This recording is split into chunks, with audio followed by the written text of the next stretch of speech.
Today is the first Sunday in Advent. You probably already realized that. And today we come to John, the writer of John's Gospel, the last in our series of the four good news writers. We've already met Matthew, we've met Mark, and we've met Luke. And we've seen that their Gospels are not so much writings, but compilations. They've compiled together all the oral teachings of the early church, and they've put them together with their own particular emphasis. But John's Gospel is very different. John's Gospel is not so much a compilation, it's more of a reflection. It's a reflection on his time, his own personal experience of those 3 years of ministry with Jesus. He's not named in his gospel, and there's nothing unusual about that. None of the gospel compilers or writers are named in their gospels. But if you read through John's gospel attentively, every now and then you come across the phrase, the disciple whom Jesus loved. And that's John talking about himself. So he was there. He was there witnessing what was actually happening.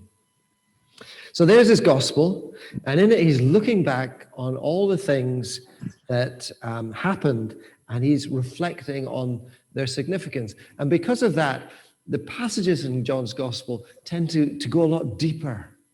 And we'll see that in today's passage. 3 features I want you to look out for in today's passage. The first is, and these 3 features you find throughout John's gospel. Okay, but they're sort of typified in today's passage. One of these features is what he calls miraculous signs. Throughout John's gospel, you find whenever Jesus does a miracle, John calls that a miraculous sign. So for example, there's the turning water into wine. That's a miraculous sign. There's the healing at the pool, the man who's paralyzed at the pool, a miraculous sign. The feeding of the 5,000, the raising of Lazarus, and what we're going to read about today. They're all miraculous signs. So signs point to someone. So John is including these miracles so that people will understand who Jesus is. So that's one feature of John's gospel. A second feature of John's gospel is the I am sayings. Scattered throughout John's gospel, Jesus begins a phrase about himself with the phrase I am, which of course is the Hebrew word for God. So it's a coded language that Jesus is using. So he says things like, I am the bread of life. I am the good shepherd. I am the true vine. I am the resurrection and the life. So these are sayings where Jesus is trying to give clues as to the implications of who he is to those who are reading him. And so John includes all these. A final thing worth mentioning are the conversations that John records. I said in his gospel, he seems to go into a lot more depth than the other gospel writers. So Matthew, Mark, and Luke do have conversations and record conversations, but they tend to be sort of snippets of conversation, whereas John goes in real depth, and he has great lengthy dialogues that take place. So for example, Jesus' conversation with Nicodemus in John chapter 3, Jesus' conversation with the woman at the well in John chapter 4, Jesus' conversations throughout, conversations with Mary and Martha in John chapter 11, his conversations with his disciples, the whole chapter 13, 14, 15, and 16 are just conversations. They're called the final discourses that Jesus had with his disciples, and they're all there recorded in John, who was there. The purpose behind John's gospel, he actually lays out for us towards the end. At the end of John's gospel, he says this, and this is key to understanding why John wrote his gospel. He says this in chapter 20, verse 30. Jesus did many other miraculous signs in the presence of his disciples, which are not recorded in this book. But these are written that you may believe that Jesus is the Christ, the Son of God, and that by believing you may have life in his name. In other words, John is saying, here it is. Here it is. Now you have to make a choice. This is what's on offer. This is what Jesus is offering to us. It's now up to you whether you choose it or not. So, as I said, we see, so that's the purpose, but we see those three features, the miraculous sign, the I am saying, and the conversation. We see them all highlighted in today's reading. It's quite a long reading, I'll warn you now. It's the whole of John chapter 9. So you can watch out for them throughout the chapter. So I encourage you now, whether here in church or at home, just to get yourself comfortable, sit back, relax, and Chris is going to read John chapter 9 for us. Over to you, Chris. As he went along, he saw a man blind from birth. His disciples asked him, "Rabbi, who sinned, this man or his parents, that he was born blind?" "Neither this man nor his parents sinned," said Jesus. "But this happened so that the works of God might be displayed in him. As long as it is day, we must do the works of him who sent me. Night is coming when no one can work. While I am in the world, I am the light of the world." After saying this, he spat on the ground, made some mud with the saliva, and put it on the man's eyes. "Go," he told him, "wash in the pool of Siloam." This word means sent. So the man went and washed and came home seeing. His neighbors and those who had formerly seen him begging asked, "Isn't this the same man who used to sit and beg?" Some claimed that he was. Others said, "No, he only looks like him." But he himself insisted, "I am the man."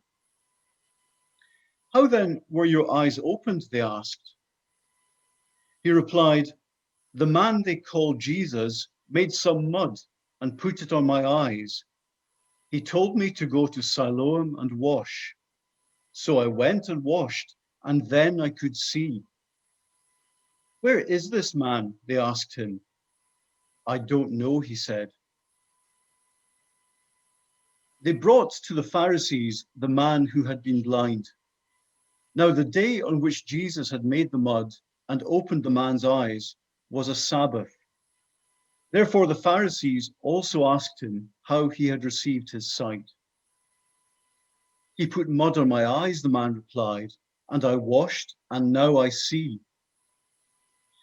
Some of the Pharisees said, "This man is not from God, for he does not keep the Sabbath." But others asked, "How can a sinner perform such signs?" So they were divided. Then they turned again to the blind man. "What have you to say about him? It was your eyes he opened." The man replied, "He is a prophet." They still did not believe that he had been blind and had received his sight until they sent for the man's parents. "Is this your son?" they asked. "Is this the one you say was born blind? How is it that now he can see?" "We know he is our son," the parents answered, "and we know he was born blind. But how he can see now, or who opened his eyes, we don't know. Ask him. He is of age. He will speak for himself." His parents said this because they were afraid of the Jewish leaders, who already had decided that anyone who acknowledged that Jesus was the Messiah would be put out of the synagogue. That was why his parents said, "He is of age, ask him." A second time, they summoned the man who had been blind. "Give glory to God by telling the truth," they said. "We know this man is a sinner." He replied, "Whether he is a sinner or not, I don't know. One thing I do know, I was blind, but now I see." Then they asked him, "What did he do to you? How did he open your eyes?" He answered, "I have told you already, and you did not listen. Why do you want to hear it again? Do you want to become his disciples too?" Then they hurled insults at him and said, "You are this fellow's disciple. We are disciples of Moses. We know that God spoke to Moses, But as for this fellow, we don't even know where he comes from." The man answered, "Now that is remarkable. You don't know where he comes from, yet he opened my eyes. We know that God does not listen to sinners. He listens to the godly person who does his will. Nobody has ever heard of opening the eyes of a man born blind. If this man were not from God, he could do nothing." To this they replied, "You were steeped in sin at birth. How dare you lecture us?" And they threw him out. Jesus heard that they had thrown him out, and when he found him, he said, "Do you believe in the Son of Man?" "Who is he, sir?" the man asked. "Tell me, so that I may believe in him." Jesus said, "You have now seen him. In fact, he is the one speaking with you." Then the man said, "Lord, I believe," and he worshipped him. Jesus said, "For judgment I have come into this world, so that the blind will see, and those who see will become blind." Some Pharisees who were with him heard him say this and asked, "What, are we blind too?" Jesus said, "If you were blind, you would not be guilty of sin. But now that you claim you can see, your guilt remains." This is the word of the Lord.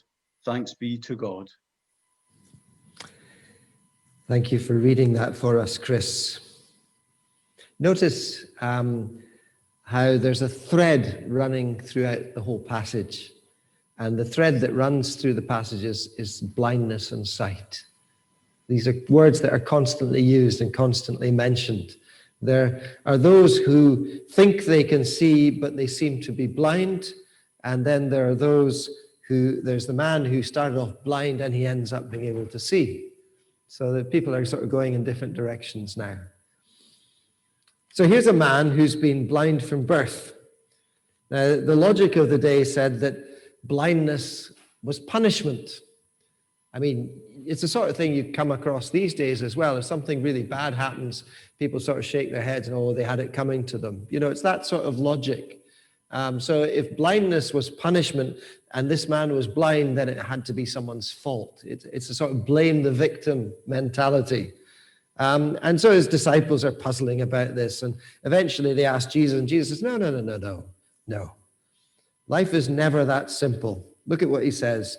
Neither this man nor his parents sinned, but this happened so that the work of God might be displayed in his life.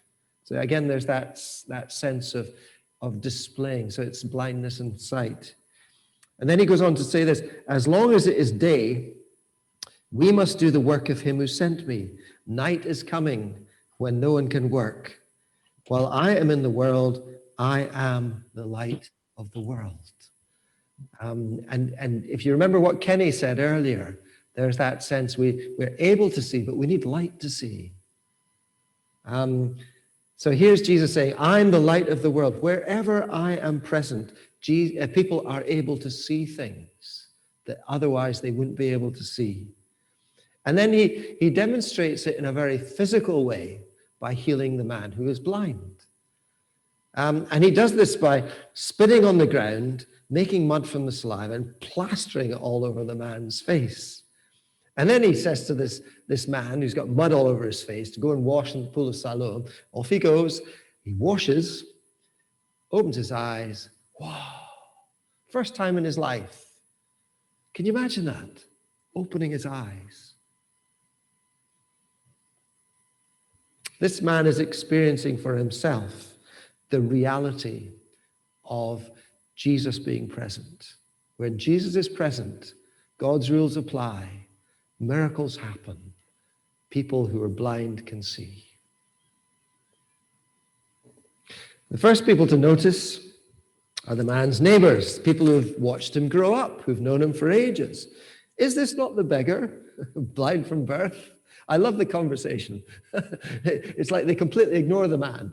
The man's standing there in front of them and they're talking to themselves as if he doesn't exist. Is this not the beggar? Well, I'm not sure if it's the beggar. And then he's going, excuse me, excuse me, excuse me. Yes, it's me. I was blind, I could see. Well, who healed you? Well, I don't know. I was blind, I couldn't see him. Now, I don't know about you, but if something like that happened, where someone couldn't see all their life and then suddenly could see, then wouldn't it be a cause for celebration? Wouldn't people go, wow, isn't that amazing? But these people don't. These neighbors don't. Instead of trusting their own eyes, they sort of refer him to the religious authorities. It's like they don't want to fall out of favor with the religious authorities. They're dependent on the religious authorities for what they believe they've actually seen with their own eyes. If you like, they're blinded by caution. They don't want to step out of line. They don't want to fall out of favor. So rather than just saying, well, obviously you can see, they say, well, let's find out what the religious authorities think about all this. And so they take him to the Pharisees. Now, the Pharisees are blinded by something else. They're blinded by their inability to think outside their box. And probably they're a bit threatened by the fact that something seems to be happening that doesn't quite fit into the way they understand the universe, the way they understand the world. So that makes them very threatened. And they're basically, to understand their universe, you've got to understand that it's a world where everything is filtered through religious traditions and practices, and it has to fit. Otherwise, there's something iffy about it. Okay, so that's the world they live in. So their reaction is not, wow, this is amazing. This man has been healed. Who healed him? He must be the Messiah. This is a miraculous sign. Their first thought is, hang on. Did you say he made mud? You see, there was this obscure Old Testament interpretation of the commandment that says you should not work on the Sabbath, which said that you make bricks from mud. Okay, so anybody who makes mud on the Sabbath could make bricks with them, so therefore that's breaking the Sabbath. And Jesus, you wonder if Jesus did this deliberately. He deliberately makes mud in order to heal this man. But anyway, according to the Pharisees, that is work. So that is breaking the Sabbath. And the really sad thing about this moment is that this seems to matter more to them than the fact that this amazing miraculous sign had taken place.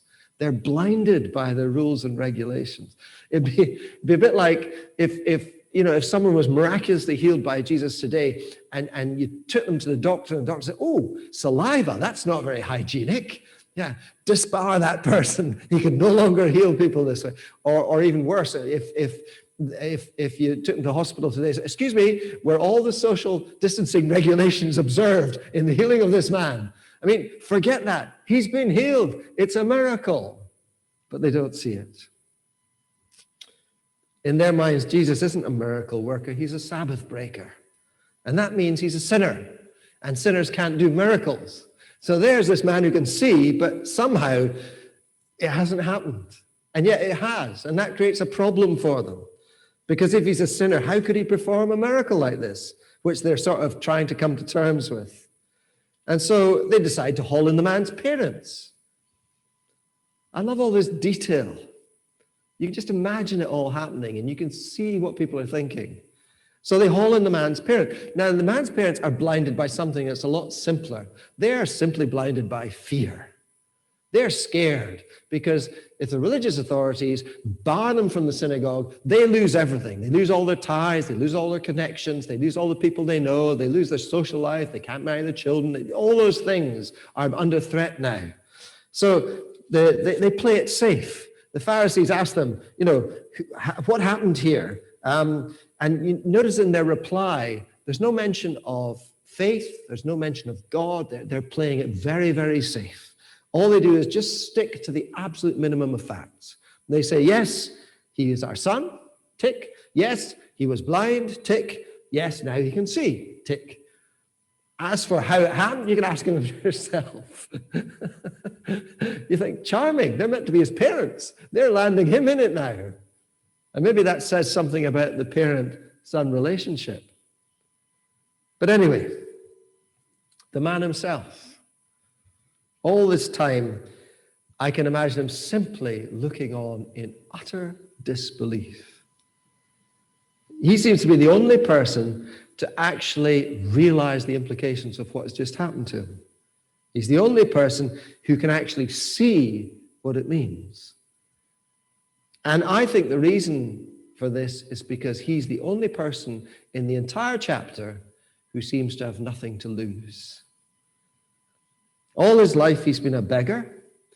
All his life he seems to have been an embarrassment to his loving parents. All his life he's been ignored and looked down on by his neighbors. All his life he's been treated as an object.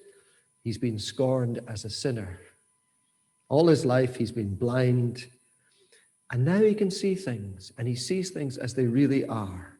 And I love the way that he not only moves from physical blindness to sight, but he also moves from spiritual blindness to sight as well. You can chart his progress throughout this chapter. For example, in verse 11, the neighbors ask him who healed him, and he says, a man called Jesus. And then you move on a few more verses. In verse 17, the Pharisees ask him who healed him. And by this time, his thinking has moved on a bit further. He doesn't say a man called Jesus, he says a prophet. In other words, a man from God.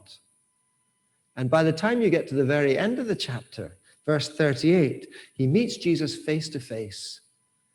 And he says, Lord, I believe, and he worships him. So throughout the course of the chapter, you can chart his journey to faith. He starts off, Jesus just a man, then he's a prophet, and then he's Lord, and he worships him. Now, we saw how the aim of John's gospel is to set out all the evidence before us so that we can make a choice. That's his aim. And he does this using I am sayings and miraculous signs and all these conversations we've been listening into. One of the big threads running throughout the entire gospel, not just chapter 9, but throughout the entire gospel, is this idea of darkness and light. Listen to these words at the very beginning of John's gospel.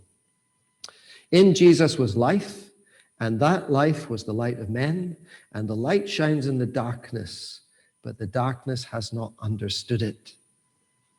Jesus himself famously says, and John would have been there to hear him say this. It's not recorded in John's gospel, it's recorded in Matthew's gospel. He famously says, blessed are the pure in heart, for they shall see God. And I think today's reading describes for us or illustrates for us what Jesus meant by pure in heart. Because, if pure in heart doesn't mean you lead a perfect, blameless life. That's what the Pharisees were striving for. They wanted to lead a perfect, blameless life. And then they'd be pure, they'd be holy, they'd be able to see God. But to be honest, none of us can lead a perfect, blameless life. So none of us, therefore, will be able to see God. That's not what Jesus is talking about here. When he says, blessed are the pure in heart, for they shall see God, he's not talking about leading a pure and blameless life. He's talking about being honest about who you are and what your need is. Blessed are the pure in heart. He's talking about our motives. He's talking about recognition of who we are. And the most honest person in chapter 9 of John's gospel is the blind man. His sight is the only sight that's not clouded by worries about losing his position or his authority or his reputation or his credibility. He's got nothing to lose. He knows he's blind, and then he knows that Jesus has healed him. And he knows that in so doing, Jesus has revealed who he is. It's a miraculous sign. It has pointed him to Jesus. But of course, faith is not simply recognition. That is not faith. Faith is how you respond to what you have seen. Later on in John chapter 1, we are told this.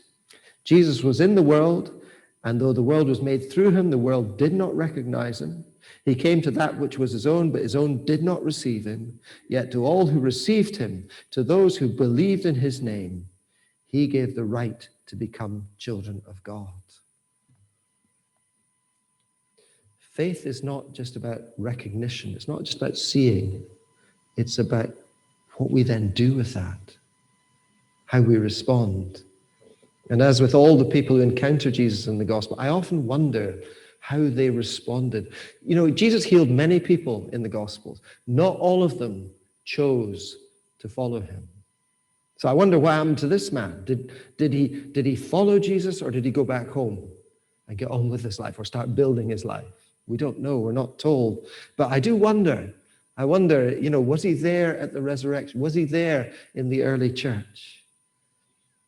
Recognizing Jesus for who he is not the end of faith. It's just the beginning of faith.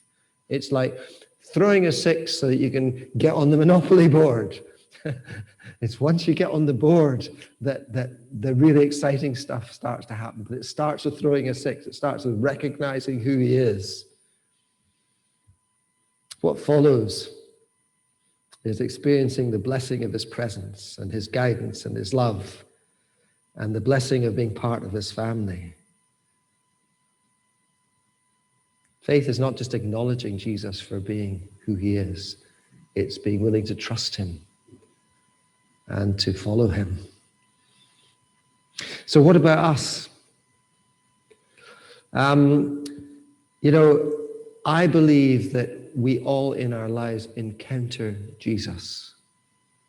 And we encounter him in different ways. We might encounter him through a miraculous sign, maybe something we've prayed for, and our prayer is miraculously answered. There's no other explanation for it.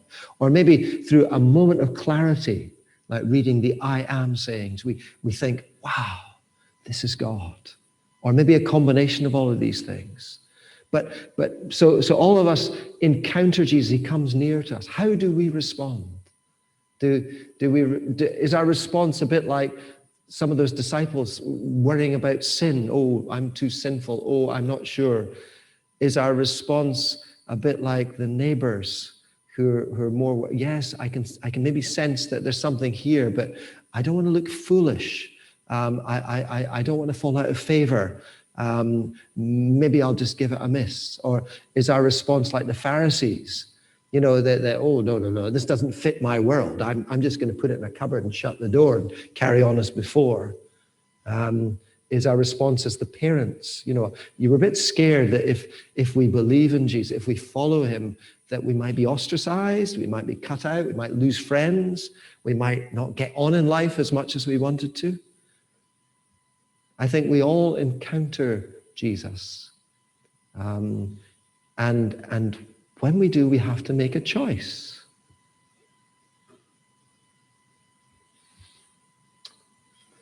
Like that man, do we recognize who Jesus is, and then do we put our trust in him?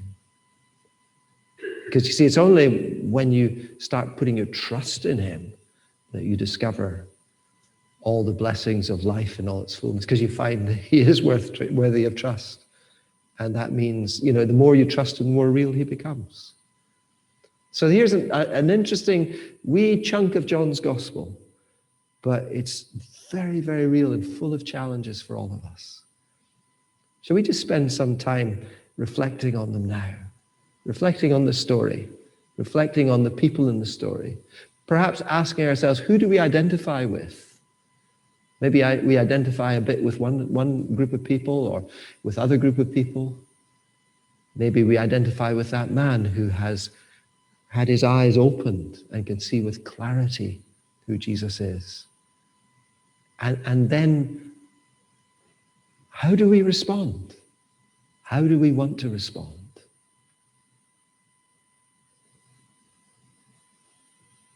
Loving Father, we thank you for John. We thank you for the inspiration behind his words. And we thank you for his faithfulness. And we ask that you'd help us to be faithful. Help us to be willing to trust. Help us to get on that board and start to discover life in all its fullness. Help us to bring others with us that they may experience it too. We ask this for Jesus' sake. Amen.